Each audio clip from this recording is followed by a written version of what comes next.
All right. Welcome everybody to the Trader Circle, May 2024. Just to start off, my name is Desi or Advent if you know me on the internet. As always, I am not a financial advisor, so anything here is not financial advice, simply my ideas and should only be taken as education. Anything else? Please study up on trading and risk because you can lose money while doing this, and you can lose a lot of it if you don't know what you're doing. For those who are new to this, welcome. Essentially, what we do here is, as you guys signed up, you can like ask questions there, whatever you may want to go over. And that's pretty much what it is. Just an hour of our time that we share together. Any questions that you have or anything that you want to go over, this is the time for that. Um, One thing that I always say, there's no judgment here. So don't ever feel embarrassed or, like silly for asking a question. This business is well, amongst other ones, is one of the ones that you need to ask questions. Doesn't matter how silly or stupid you think it may be the difference between being profitable or unprofitable and other things as well. So any questions at all, no judgment. I'm pretty sure whatever you may feel embarrassed of, I've experienced it, others have experienced it. You're not the first and you're not going to be the last. So with all that being said, any questions you have, you can come off mute, type it in the chat, whatever you want, and then we'll go over it. And with that being said, floor is open. You guys come off mute one at a time, obviously. Um, or post questions in the chat, literally whatever you want.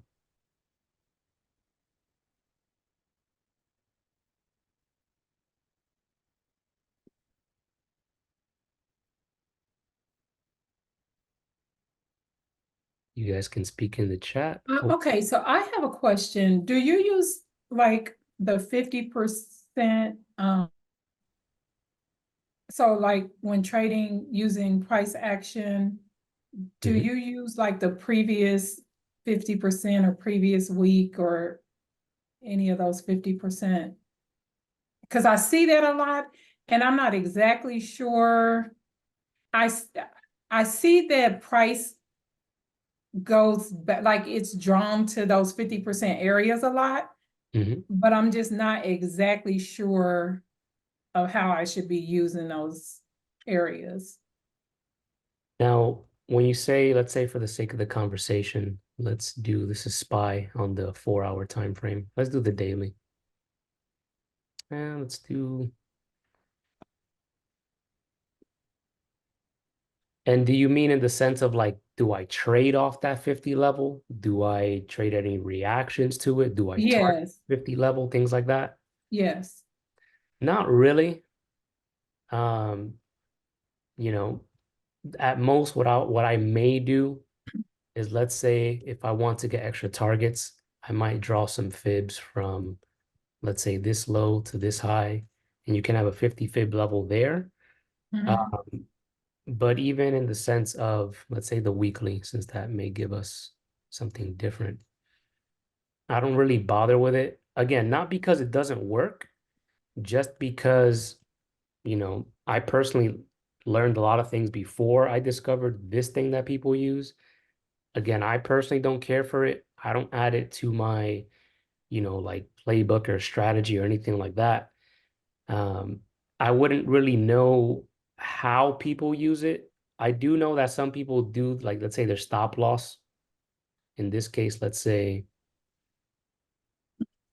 let me get rid of this.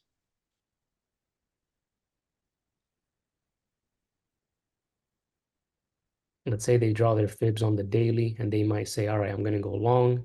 If it's the 50 fib, then I'm out from what I've seen. Again, I could be wrong. I don't trade that way. So, Okay, so you don't trade using the fibs at all? Is that what you're saying? no, I definitely use the fibs. Oh, okay. Futures, that's basically almost all I do where I base my trades off of. Let me bring Thinkorswim back up. So let's say for Tesla, of course, we'll have the strat targets as we know are either the previous highs or previous lows, but I'll also add in fibs for extra targets. So I'll use fibs that way. But when I'm trading options, it's basically just a strat with other things sprinkled in, like ATR for extra targets or fibs for extra targets. But I don't really base my trades off of fib levels unless I'm trading futures. Otherwise, for options, it's just, straight, um, it's just straight strat. The only time I would say that I'll use the 50 fib, it's really just in specific scenarios. Let's say, let me see if I could find an example for you. A decent one anyway. Try the 5 minute on QQ.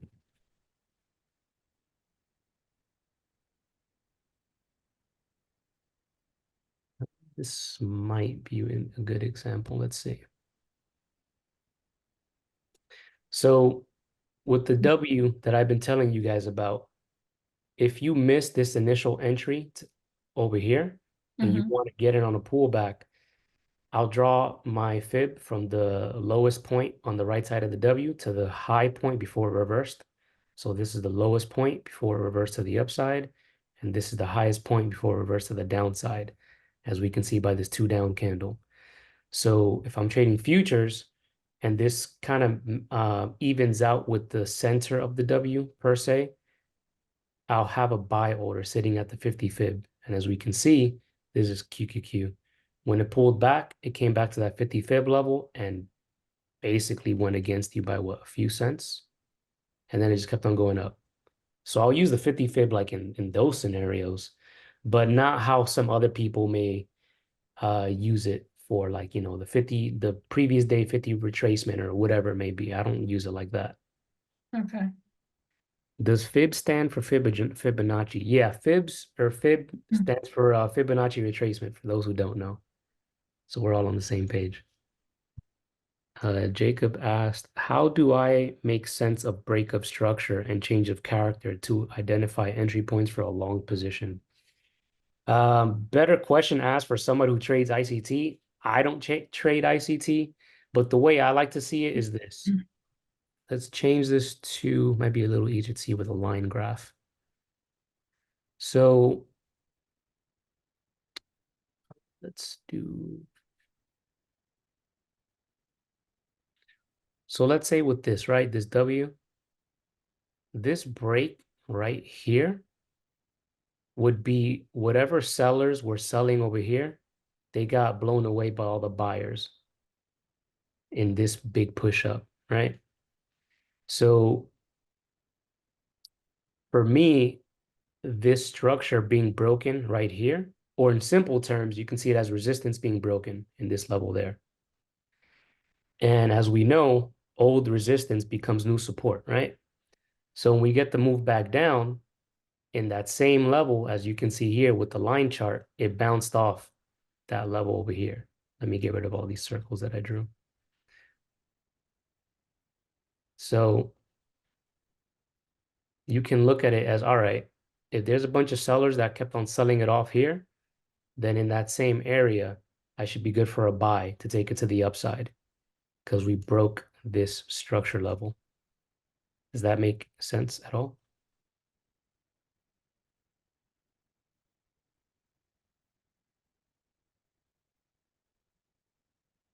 Cool. And of course, as I just mentioned just now, you know, looking at this in the sense of, let me bring these back. Looking this at the sense like using fibs as well, you could have either entered in on the 38 fib or the 50 fib. For me, what I prefer for this specific trade model, when we break this level, I want to see displacement. For those who don't know what displacement is, it's basically strong candles that create a fair value gap for those who know about ICT. Where is my box? There we go. So I want to see displacement occurring near this level. If I get candles like this, like with a bunch of wicks in that area, and it like slowly moves up, to me, that's not really a strong move that can sustain itself if it comes back. So I want to see displacement. That's telling me that buyers were super strong at that level and they got rid of most of the sellers, if not all of them. And then we get a pull back in that same area, and then you can take it long to the upside. So in simple terms, for those who trade ICT, if you have a fair value gap and the 50 fib is inside there and it's in the center of the W, then that's a higher probability trade to get the retracement back up. Definitely back test it so you can get a better idea of it. How do you spot a fair value gap? Pretty simple. A fair value gap is essentially, let me zoom in here so we can see a little clearer. We can see this wick right here, and then this bottom wick right here of the candle, right? And then the place in between, that's the fair value gap. So where this bullish bar is, between those 2 points, that'll be your fair value gap. So you'll find one there. Let's see. I guess there's like a really tiny one here if you want to look at that way. There's some other fair value gaps between this wick and that wick.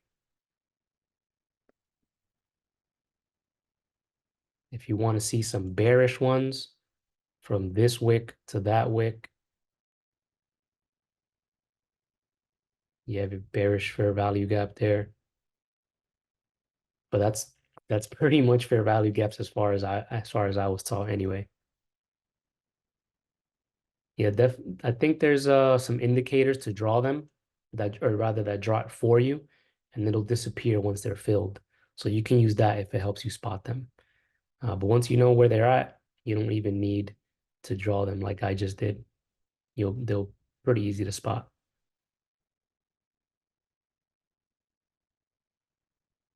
Cool. Any other questions? Um, Advent, I'm sorry. Advent, do you trade the same tickers regardless of volume? Great question. I haven't looked at volume in like a year and a half, maybe 2 years. See, that's Not where I be get stumped in choosing because I'm worried about volume, but I would like to stick to one to at least uh, get a solid foundation because I feel like I've been chasing call outs and not focused on one. Mhm.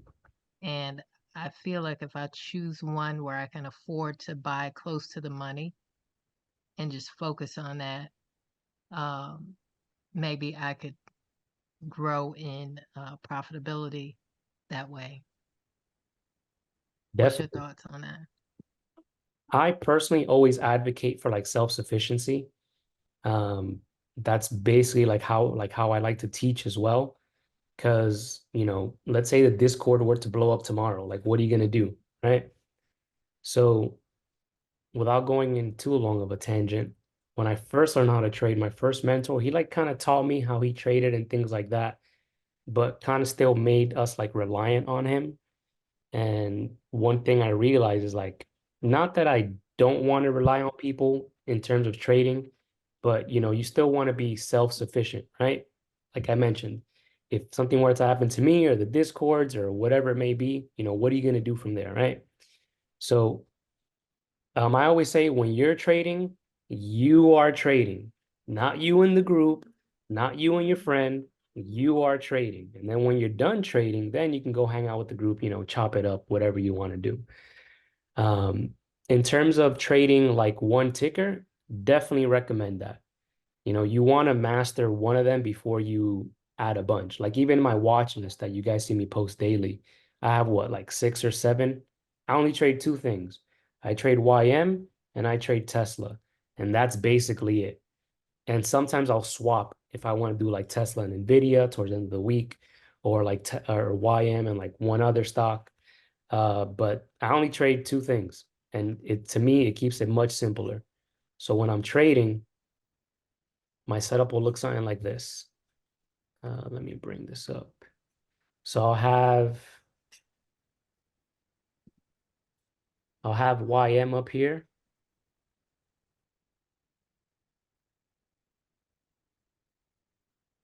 And then I'll have Tesla or whatever option I'm trading on the right side.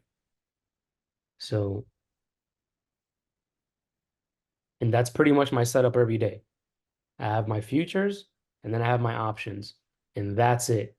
I don't bother making it difficult because if you make trading difficult, it's going to be harder for yourself. You want to make trading as simple as you can.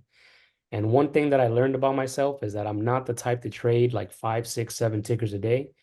The people who can do that, shout out to them. That is not me. I get too overwhelmed because I used to have like alerts like on 5 different things and I'll be all over the place. And I'm like, all right, this is not working. Let me consolidate. So this is pretty much how I trade. One option, one futures, keep it simple. If my option trade finished, then maybe, sometimes I'll go to like RTY or maybe NQ to see what's going on. Other than Is that, that broadening? Go ahead. go ahead. Is that broadening formations that I see? These The blue lines, diagonal lines on Tesla? these dashed ones. Yes, are those broadening formations? Yep, Can you show us how you um, chart your broadening formations? definitely. Before I get into that, did that make sense? Like simplifying your trading strategy? It definitely did for me because I'll have alerts all over the place and just get distracted. And I want to be independent, yet I will be hungry for a win and I'll go after a call out and sometimes don't understand everything about the call out. So when I lose, I can't articulate why I got in the first place other than it was a call out. Yeah, but before we go into the broad informations, great point that you brought up. Like I always tell people too, like even for my watch list, while I do handhold in the sense of like when to get in and things like that, I kind of like to just use that to give people that as guidelines, and then you can formulate your trade plan from what I give you. Um, because, like you just mentioned, let's say if somebody posts a call out, you're like, all right, let me get in. But it's like, all right, where are the targets? Where's the stop loss? Things like that, right? Since my watch is based on the strat, people should know where their stop loss is because where my stop loss is, that's probably going to be where your stop loss is. So we should all be preferably on the same page anyway. The only reason I give like targets for Tesla on both sides because that's pretty much what I trade. So the targets you see for Tesla, same ones I'm looking at. The stop loss, I kind of leave that up to the individual. Usually if it's an inside bar, let's say like for example, this one, well, this went 2 up and then 3 down.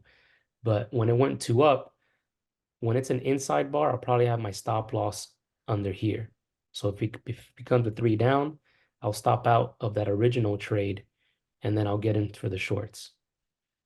But anyway, um, it's good to just establish your own plan and follow that for a while. And it's okay to take call outs, but don't have that as the majority of, your trades because you still want to build up that self-confidence and that self-sufficiency.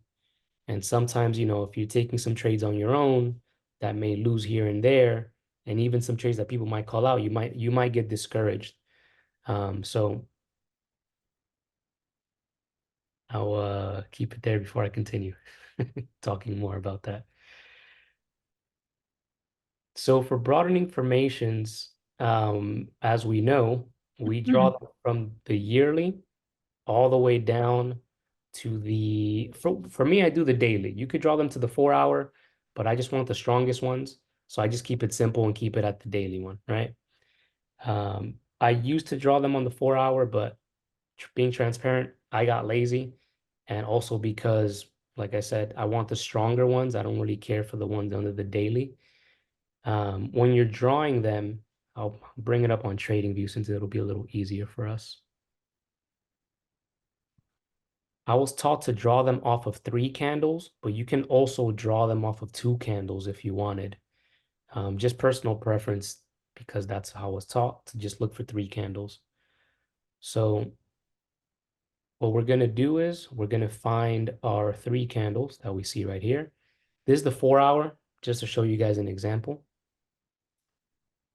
You can use your Ray tool if you're using TradingView. you're going to get the highest high in the range of the three, and then you're going to get the lowest low in the range of the three. And I'll show you two examples because people get confused with that. So in this case, let's see. Looking at these two candles behind the three, should I draw it from the one or should I draw it from the two candle? Either this one or this one for the top BF. The one. I think the two. Why the one and why the two? The line appears to be respected from the one if I'm to continue to go right in the direction of the line that you would make from the top of the one to the top of the three. You see the two, the next to the last two to the right, that line will go straight to that line. The two beside the one, you see the top of it, the top of the wick? That line This one right here? continues. No, not that one, but if you go from that to the three, now go up to that two over to the right, the top of the two. It all lines up. Well, it looked like it lined up. So Yeah. now I'm not so sure, but it appeared that it did before. I didn't see the complete top of the two, but it was looking like that line was being respected from that wick. And this is okay too. You can draw it from the one. For me, I was just taught to draw it from the highest high in the range of the three. Like some people would draw it from the candle right before it. But what I like to do, when you've been doing it for a while, you kind of just spot it right away. But to help you like as a guideline, you can get your three candle, get your horizontal tool so it, outlines both sides. And then you can look for the highest high in the range of the three. So whatever candle is above the three and whatever candle is below the three, behind it, we don't even pay attention to. So looking at the one and then the two right here, what I would do is draw it from this candle there. Because this is the highest high in the range of the three. This candle I'm not going to look at because it's above the three. And if you draw it like this, that's just a trend line. Remember, broadening formations are expanding the range. When you draw it like this at a downward slope for the top line, it's more of a trend line. It's kind of like shrinking the range. So to your point, yeah, the one here, it did reject off this level here. But the same can be said from this two candle, where if we zoom in, let me delete this real quick. We can see this candle rejected perfectly off that level as well. And then it kind of went up and then it came back down, but So when you say within the range of the three, are you looking for the next three? Like what area are you speaking of? So in the range of the three, that's behind the three. Because when we're drawing them, for the most part, we're going to draw them left to right from when the stock was created to pretty much present day. The way I like to conceptualize it is I'm not like whatever's after this three doesn't exist yet. The idea is you're drawing the three when it prints, when you see it form, when the day's done. So whatever's after this three candle doesn't exist in my mind. So if we drew this level to that level, we can see the very next day it rejected perfectly off that level that I drew the day before. Does that make sense? So for that particular three, you're just looking for that one candle to draw it off of, and then you're gonna look for your next three. I guess that's my question. Like Yes. okay. Yeah, so in this case, for this three, I'm looking at the next highest high, which is here. So that this three is done on the top. Got it. Okay. Now for the bottom, in this case, it would be the one because there is no lower low besides this candle. This one broke the low of the three, so I wouldn't consider that. Now, let's say looking at this three now, what's the highest high in the range? The candle right before it. So I'll just get this there. And then in this case, it's the candle right behind it too, like this. So these two, that's pretty much how you'll draw your BFs. Making sense? Confusing? It's just a little confusing because I was doing mine the other way where you do it to the next candle is how I originally learned it, but I think I When you say kind the of like next this candle, do better. you mean the one like right before The it or one right behind the 3, like that, right? right? Mm-hmm. Gotcha. Yeah, that's how I've heard it as well, that people have drawn it. For me personally, they all work. I just find like, you know, like I mentioned, like the highest high and the lowest low in the range being better. Again, in my experience. If the candle right behind is working for you as well, that's okay too. It doesn't have to be perfect. I just find this more efficient in my experiences.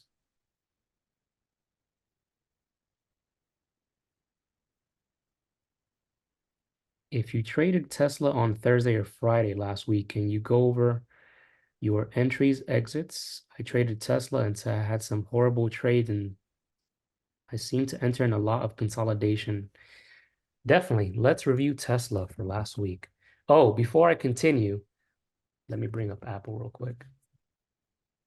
When your broadening formations look like this, or when your chart looks like this, that's how you know you're drawing your BFs correctly. It's gonna look crazy when you're on the higher time frames. But when you're on the lower ones, you know, let's say day trading off the 1 hour, it's a lot more manageable. As you can see, there's maybe like 5 of them here. If you're on the 15-minute, 2 of them. Anyway, back to Tesla. So let's see. 4 hour. Your child needs these 3 key factors to get into an Ivy. Your mic is hot, Danita. There we go.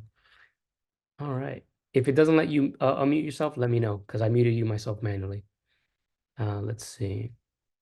So Tesla on Friday, pretty straightforward. We opened up here, took the short off that level. Well, let's go on Thinkorswim because I have my levels drawn there. Or everything drawn there. So pretty straightforward on Tesla on Friday. I took the short once we broke this level here, 171.37.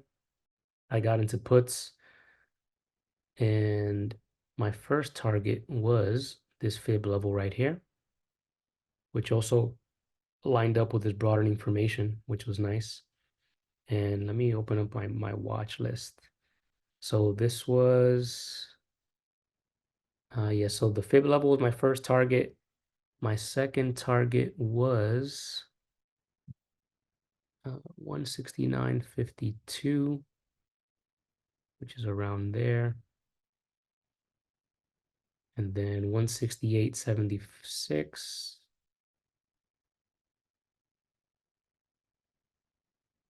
In this case for Tesla, once it hit my first target, it came back and took me out for the rest of my position. And then I just focused on futures for the rest of the day. However, if you held during that pullback, which I personally wouldn't, so as we can see here, once we came down and broke below our 4-hour trigger, which is the second 5-minute candle, it hit target in the first 10 minutes. And then once it hit first target, I always move the rest of my contracts to break even. You never want to let a winning position go red.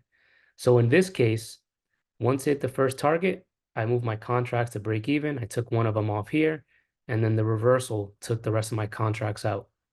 And then I just focused on futures for the rest of the day. But if I wanted to go back in it, what I would have done is there's different areas you could have gotten into. You could have gotten in right here on this 2-2 down, or what I would have personally entered in. What time was this? On this bearish TTO or bearish H pattern, you could have taken that 2 down right here, and then my stop loss would have been above that candle, and you could have ridden this down for a few points. But that's pretty much what I did on Friday. Just took it down to the first level, it reversed on me, and then it kept on dying down. And then on Thursday is right here. So on Thursday, we opened up, took it to the upside. What was my target there? Yeah, this one, it didn't hit the first target, the long side. So on the long side, I got stopped. Once it hit the low of this one, then I got in for shorts. I took puts heading down here, and I think I took profit like every dollar, dollar and a half in my favor. I forget what my levels were for the short side since I overrid it for Friday for the next day since we cleared most of these out. But yeah, I took calls, got stopped out. Once it came back to my stop loss, then I got into puts and just rode that down until I got stopped out. I think at target 2 or 3. I don't remember. How far out are you purchasing your contracts? Same week expiration. So unless it's Friday, I don't trade 0 DTEs. So if it's Friday, I'll pay the extra money and do the next week. Personal preference, I just don't trade zeros. If it works for you, don't let me dissuade you. This is just what I do. So if it's going to be a day trade, always same week expirations. If you're trading like SPY, IWM, things like that, I'll do a 1 to 3 day expiration. I never trade zeros. Okay, as it relates to your stops, Mhm. can you talk about that a little bit? Because I think for me, it seems like it always goes like just enough to stop me out and then it'll go back in my direction. So I'm not quite judging that right, like where to put my stop. Do you trade the strat? Yes. So with the strat, you can put your stop in 2 places. Let's see. Let me see if I can find an easy example. Now let's use the one for tomorrow, right? Let's say you're gonna go short. And let's mark this out. So do short below this level. And then let's just say our first target is down here. Great question, Ro. I'll go over that next. Let's say target 1. So let's just assume, for the sake of the conversation, that the next candle opens up like this. Let's pretend this drawing is a candle, right? So your stop loss can either be above the trigger candle, which is right here. So your stop can be right here, above the trigger candle for the short. Or you can make it the setup bar, which will be right here. Again, it depends on your risk tolerance. For me on Tesla, it's this. $1.60 move against me. I'll put my stop loss up here because $1.50, $1.60 is nothing. That's maybe like 30, 40 bucks per contract if you lose. So when it's inside bars and the range is this small, this is what I would put my stop loss up here for tomorrow if it triggers short. Now, Okay.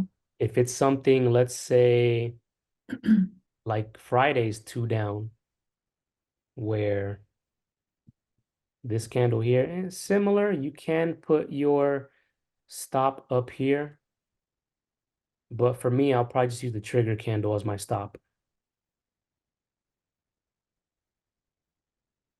which would have been 172 against me, which is fine. Again, it really depends on your risk tolerance.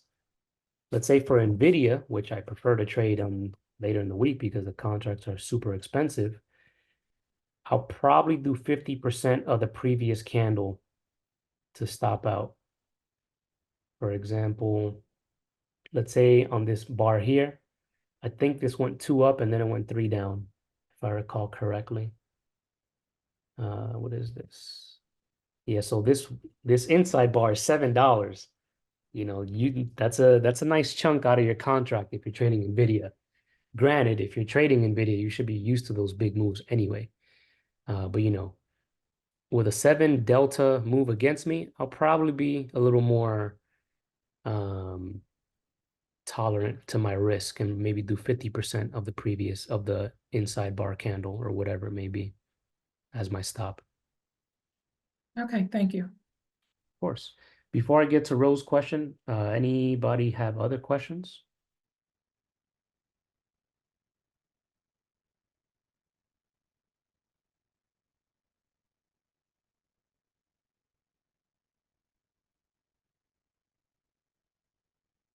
Cool. So when it comes to ATR and how I use it when I'm trading, so let's say for the sake of the conversation, looking at NVIDIA for tomorrow, right? If you take it to the long side, that's $12.83 for the first target strat wise. So what I like to do is take its ATR. If it's like above 20, I'll probably divide it by four or five, and then you can get in between targets. So let's say was that 36.51 for NVIDIA. Let's divide it by 5 because I'm lazy. I'll use my phone. So that's $7.30. So what I'll do is, let's say I go long. This will be 730. Let's say somewhere around there. So this will be my first target, target 1 ATR, let's say. And then I can label this one up here, target 1 strat. Excuse me. That way you have in between targets. Because let's say, for example, right here for NVIDIA, it didn't hit the first strat target and then it just reversed on you.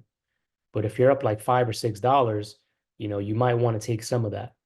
When I'm trading NVIDIA, I usually take profit every $5 it goes in my favor.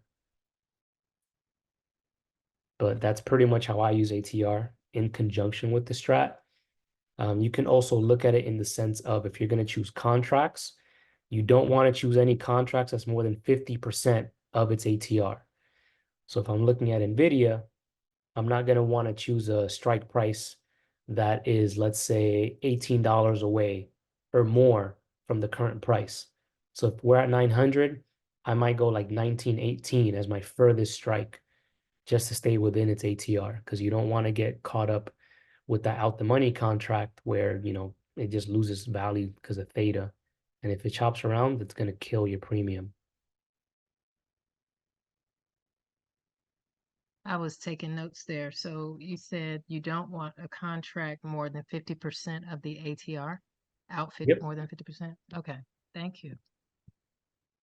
Yeah, I see a lot of people, they'll do like super out the money contracts. And it's like, for what? Again, personal preference, and I'm super biased. But it's like, why am I gonna get a $30 out the money NVIDIA contract that's gonna gain like $5 in value every $10 it moves, when I can just get a closer strike to the current price that might gain $50 or $100 per contract every $10 it moves, People get caught up in the trap of like, oh, out the money are cheaper, so I can buy more. But just because you can buy more doesn't mean they're good. Me personally, I always buy at the money contracts just to get as much a delta as I can in my favor as it goes in my favor. And then, when the contracts go in the money, now you're getting gamma added to your contracts, which will give you more premium, which will equate to more money. While, of course, the out the money ones will give you more percentages if it moves, that much in your favor. But again, I rather get as much money as I can as it moves in my direction.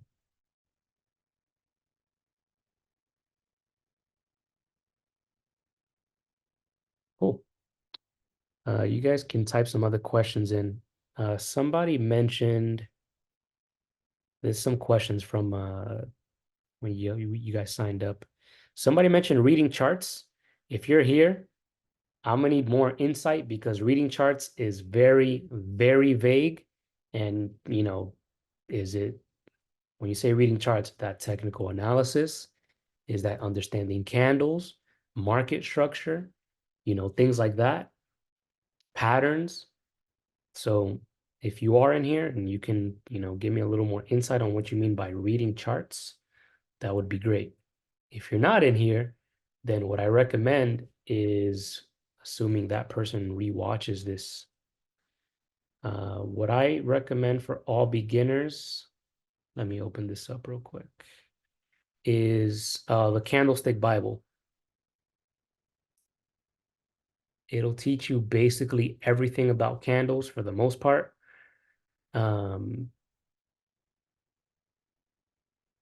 It'll go over basics of like market structure and things like that. But essentially, Candlestick Bible, highly, highly, highly recommend. If not, I would say it'll be a must for new traders, so you can understand how the candles work. Because if you're looking at the chart, you're like, all right, what the heck do these candles mean, right? But the Candlestick Bible breaks it down. So the square part, or the filled in part, as we can see over here, that's the body. And then the lines above and below, that's either the shadow or the wick. I just call it the wick because, people call it candlesticks. So, but anyway, if you're in here, or whoever sees the replay and you ask that question, read the Candlestick Bible. Highly recommend. I mark entries on the 4-hour and then enter on the 5 or 15-minute. Do you agree with this strategy? Yes and no. No, because what I find people doing is this. They'll get in on a 4-hour, let's say they, looking at this 3-1, right? People probably do this. They'll go long above, and then once they get in, they'll get on the 5-minute time frame.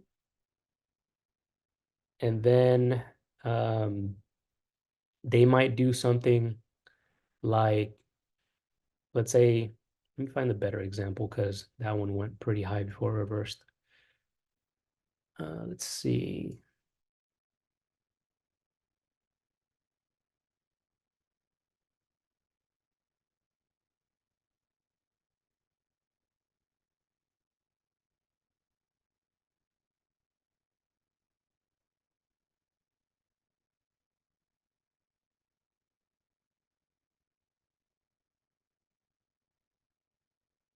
Let's say we're looking at this 2-2 down right here, and you entering off the 4-hour time frame, right? At that level. What I find people do is, hold on, let me find that day again so I don't lose it.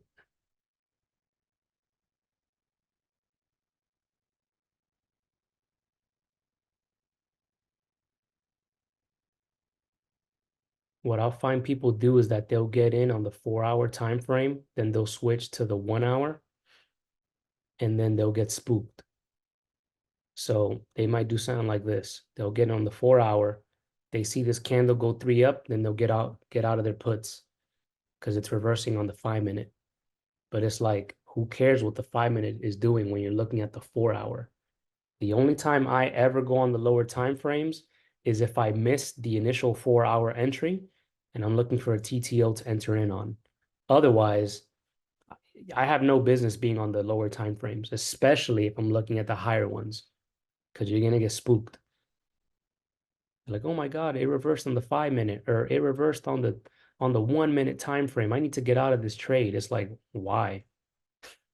The 4-hour was just straight death. Nothing about this candle told you to get out. Okay, is this like for day trading? Because if I'm entering on a 4-hour on a day trade, when would I ever enter? Like, What do you mean? because 4 hours, it's gonna take a long time for that candle to close. Well, remember, with the strat, we're not waiting for candles to close. If you're waiting for candles to close with the strat, you're too late to the party. As soon as that level breaks, you get in your position. Oh, so you're just gonna wait for it to break on the 4-hour. Yeah, if I'm charting on the Mhm. 4-hour for entries, I'm going to use that as my entry. I'm not, it doesn't make sense for me to use the 5-minute when I'm charting on the 4-hour. Now, Right. if I miss the 4-hour entry, sure, I'll go on the 5-minute to look for a TTO. Or if you want to get in ASAP, let's say if you miss this initial entry, let's say in the first 5 minutes when it triggered you in, you can get on the 3-2 down on the 5 minute. You can do that if you want to. But if I'm entering it on the 4 hour, I have no business being on the 5 minute unless I'm looking for a TTO or a pullback to enter in on. Got it. Okay. I didn't understand that at all then. I've kind of been trading that wrong. How have you been entering? Like marking it on the 4 hour, but then dropping down to the lower time frame to find my entry. And then also, which I know is a problem, like I stay going back to the lower time frames and I do get scared out a lot. But I don't know, I just kind of feel like it shows me more on the lower time frame, but it's not always showing me like the right thing, I guess, because it's a lot of going back and forth, and which is probably the reason why I jump out of trades a lot, jump in and out of trades a lot. So I think I'll try that this week, like just trading off of the 4 hour. I didn't really know that was a thing because most people that I see like in the Discord and stuff, they always talk about entering on a lower time frame. So I just thought that was the best way to do it. Well, that depends. Are they looking ICT wise? Because if I'm trading ICT, I'm definitely going to be on the 5 minute or the 2 minute looking for an earlier entry. But again, I trade options very differently than I trade futures. But if I'm trading options, it's basically just a strat. I don't really use ICT for it and things like that. The only thing that I can think of with that is if they're talking about like ICT earlier entries and things like that to catch the move into the 4 hour break, let's say. Okay. But yeah, market if with the strat, it's the exact same thing on any time frame. So if I'm charting off the 4 hour, I'm taking the break off this lower level. Once this wick breaks, the next candle breaks that level, I'm getting in for puts. Same thing Got if it. I Okay. was looking at, let's say, the 5 minute. I want to take the reversal down. As soon as it breaks that low, that low, I'm getting in for puts. So the same way you'll get in on the 4 hour, you'll get on the 5 minute, 15 minute, 30 minute, 1 hour, whatever time frame it is that you trade. So one thing that I'll recommend, or what I would do, if you're getting in on the 4 hour, set your alerts at your levels and stay on the 4 hour or go do something else because you did your job already. If you get in on the 4 hour, let's say, and you're looking at the 5 minute, how is that helping you? Right. Yeah. Because you can, no matter how much you stare at the screen, it's not going to make it go up or down faster. The market's going to take as long as it wants to hit your target or your stop loss or whatever. That's why I always tell people, like even for Tesla that day, right? Like since I trade futures a little more aggressively, I don't want to babysit my options trade. I don't need to. As soon as I get in, I set my alerts. Cool, my alert is here. Boom. My stop loss is up here or wherever it is. Let me go focus on futures. The trade is already there. The plan is already there. I don't need to do anything else until I hear my alert go off. Anything else that you do in between that, you're sabotaging yourself. If the That trade makes has perfect not hit your sense. stop loss or your take profit, you have no business doing anything with your position. Got it. Okay. Makes perfect sense. Yeah, I think that'll help me a lot because I feel like I get in consolidation a lot, and it's probably because of how I'm using the 5 minute. And then I just have to sit through a lot of that, and then I end up jumping out because it's like, yeah, this is too much, or I start seeing it moving funny, then I get out just to see it continue in my On your direction. direction. Yeah. Yes. That's why, like Rob, he always says, if you're new to the strat, it's always better to use it on the higher time frame so you don't get so much noise on the lower ones. Like one thing you don't want to do is, let's say you get on the 1 hour. This is what, like around 12:30 for Friday. The 1 hour is inside, as we can see. The 4 hour is inside as well. So if you're getting in on the 5 minute, all you're getting is chop. And yeah, you could have gotten a decent, like, what is this, like a dollar move from up here. But even then, it's still kind of just in this range, not doing much. When I get I into think a that's trade, exactly what is happening. I think that's exactly what's happening. Yeah, so thanks. you Appreciate want that. to look at the higher time frames to see, what the direction is. Is it still going in my direction? Is it kind of inside and stuff like that? I mainly just trade the first half of the day. I don't really bother with the afternoon because that's usually when inside bars would form, as we can see with Tesla. Tesla loves doing inside bars in the next half of the day. So I personally just avoid it and just, keep it simple. Of Thank you. course.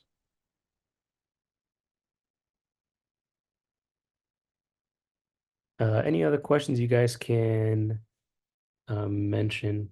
I'll see some other stuff people mention here in the questionnaire. Somebody mentioned keeping profits.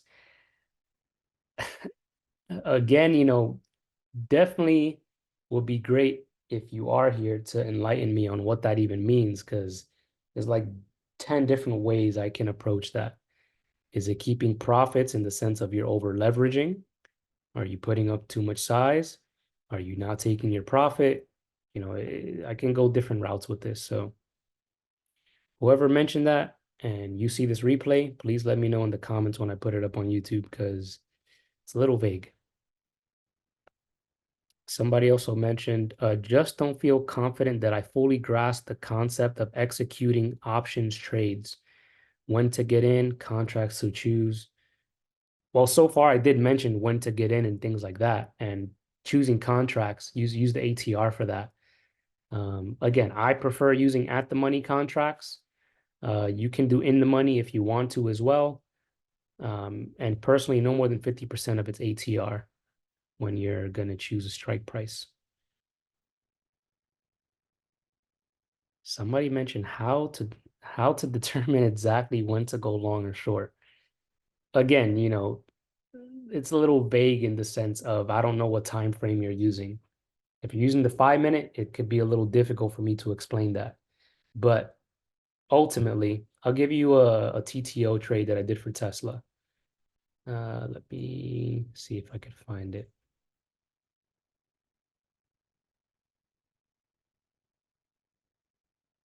Yep, it was this day. What day is that? That's the 7th. All right, cool. So right here, right? So this move here, I missed my initial entry because the candle opened up here, as we can tell by the candle anatomy.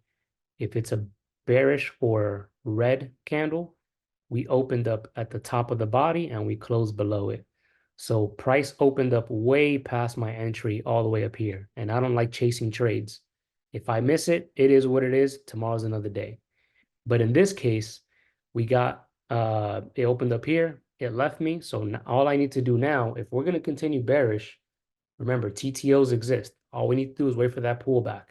And we got it right here. We get the move down, we get the pullback to the upside. In this case, it formed a reverse hammer, and I got in right here once this low broke. My stop loss was above this candle.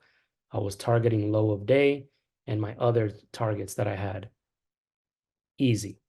You don't need to worry about chasing trades because, again, TTOs exist.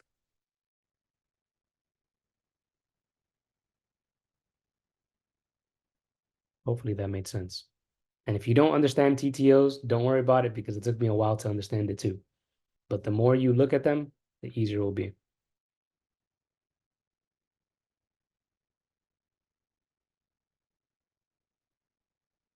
Any last questions before we wrap up?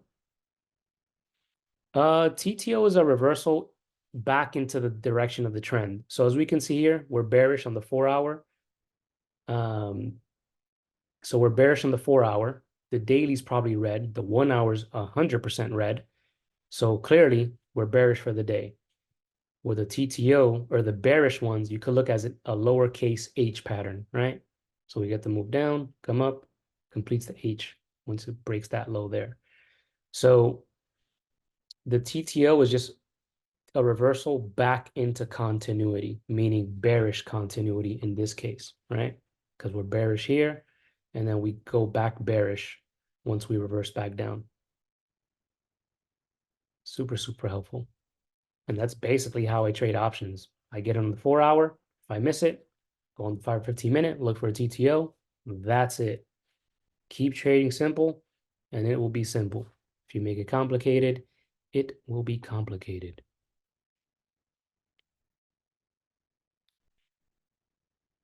Cool. So as we wrap up, what was everybody's biggest takeaway from the session today?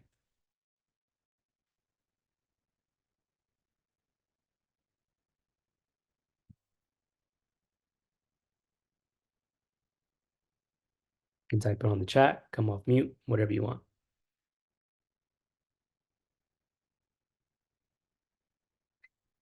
Definitely perfectly fine to keep it simple. Yeah, you don't want to overcomplicate it. I was talking to one of my students the other day, and when we were talking, it's like what I've learned in the 4 years that I've been trading is it's like, all right, with all the knowledge that I've attained, how can I simplify this? How can I make it super simple so that it works for me?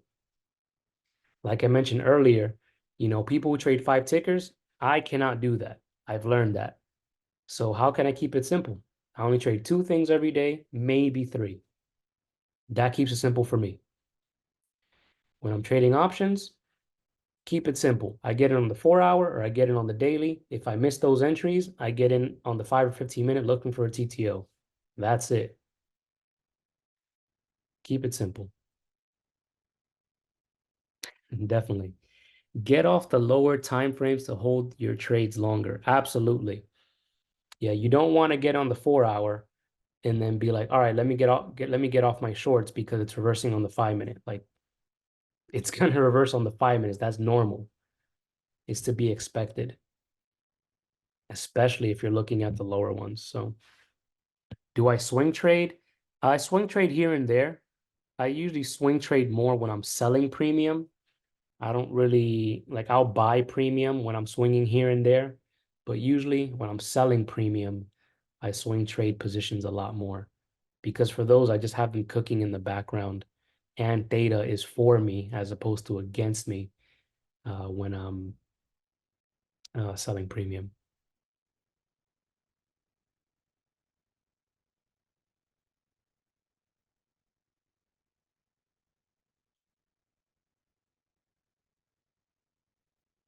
Sweet. Yeah, selling premium, it's pretty much doing it like it's pretty much like what we do, but like in the opposite, right? So let's say if I were to if in this case, instead of buying puts, let's say if I wanted to sell calls on Tesla or sell premium on Tesla, whenever you're selling, it's in the simple terms, please do your research. It's the opposite of what we're doing, right? So in this 2-on-2 down, if I'm buying puts, I can sell calls because when you sell calls, they're essentially giving you the premium up front. And as it moves away from that strike price on the call, you collect more premium or, the contract loses premium, which is good for you. So let's say for the sake of the conversation, let's go to Tesla real quick. Let me bring up my little marker so you guys can see this clear. So let's look at the 170 strike. And let's just say I sold the contract and I got 300 or $3 or $300 or sorry, $3 of premium or $300 in premium dollar wise. So they're giving me the 300 up front. The difference between what the contract is worth and what I sold it at is what I'm making. So in this case, let's say the contract from $3 goes to 2. I'm making $100 in profit. And forgive my poor mouse writing, but the difference, like if I were to close that position at $2, I collected $100 in premium. Now, if you let it expire at 0, you collect the entire $300 that you made. Now, what I like about selling premium is similar to when you're buying options, you know, for every dollar that it moves for you, let's say if you're buying this call and it goes $1 for you on the stock, you're making $43 per contract, right? When I'm selling premium, this contract is losing $43 as it goes away from the strike price. And I have theta in my side as well. So I have two things that are working in my favor. So every day that I'm holding this contract, I'm getting 46 more dollars, you know, taken away from the contract value, which helps me. And the closer to expiration, the higher this number is going to be. So selling premium is great. What I would say though, if you are new to selling premium, please well, really with anything, paper trade if you're learning something new. But if you're selling premium, especially, please paper trade, because when you're selling or shorting something, your profit is capped, but your losses are unlimited. So if I'm buying this contract, like buying to open, the maximum that I can lose on this trade is $300. But if I'm selling to open, if I'm shorting the contract, my losses are infinite. So if this thing goes to, let's say, like, I don't know, from $3 to 20, which is 2,000, I'm down 1,700 on the position. So if you're going to be selling premium, be sure that you know what you're doing and you know when you're going to stop out and all that good stuff. Because I'll give you guys a horror story. So maybe this will drive the point home. As whoever has traded SPX, you know how SPX moves. SPX is extremely unforgiving if, you know, if it goes against you. So there was this dude, he was selling, I think he was selling put spreads, and I think he sold like $9,000 worth. And it was 30 minutes until the market closed, and he was like, hey, 30 minutes until the market closes, there's no way that this contract is going to go in the money. Let me just leave it there with no stop loss. He had a big wake-up call that day. He went into his work meeting, came back 30 minutes later, he was down $1 million because the market tanked the last 30 minutes and the puts went in the money. And with SPX, you know, at the end of the day, those contracts can go for like $100 to like 1,000. But in this case, since he was shorting it, his loss was infinite. So trying to collect $9,000 with no stop loss, he's down $1 million. And more than likely, he's not going to be trading anytime soon until he pays that back. And if you don't pay back what you owe to the broker, they're taking you to collections, and rest in peace your credit score. So with all that being said, if you're going to be shorting something, please practice, please paper trade, and please know what you're doing because it can go very south. And I'll end it with that. Cool. Any explaining how the 5-minute works? Yeah, definitely. You always want to focus on the higher time frames, and the lower time frames only for specific setups, you know? You don't just want to be like, all right, I missed the 4-hour entry or the daily or whatever it is. Let me get on the 5-minute now and just focus on that all day. You still want to see the bigger picture. Like on my other screen for options, I have 4 charts up. I have the 5 or 15-minute up, the 1 hour, the 4-hour, and the daily, so I can get an overall picture of what I'm doing. You know, if you're looking on the 5-minute on one time frame, you know, kind of all over the place. It's like, all right, cool. Let me take this reversal back up. But, you know, the 4 hour and everything is bearish. Now, unless it's like a reversal off of broader information, sure, I'll take it off the 5-minute as we have here, like this 2 and 2 up. I'll take that off of broader information on a 5-minute time frame, sure. But you don't want to just stay on the 5-minute. Cool. I will end it there because if you guys let me, I'll be here for another 2 hours. Appreciate you guys for coming out, asking questions. And as always, this will be on the YouTube probably in the next 2-3 hours. If not, you'll see it by the morning time.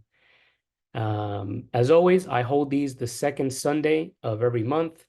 So, you know, it's scheduled. And what else I was going to say? You can schedule ahead of time. So you don't have to wait until like I post the link again or what have you. You can literally sign up for like the next 6 months if you wanted to, just so you have the email there. But yeah, appreciate you guys for coming out, and I will see you on the internet. Peace.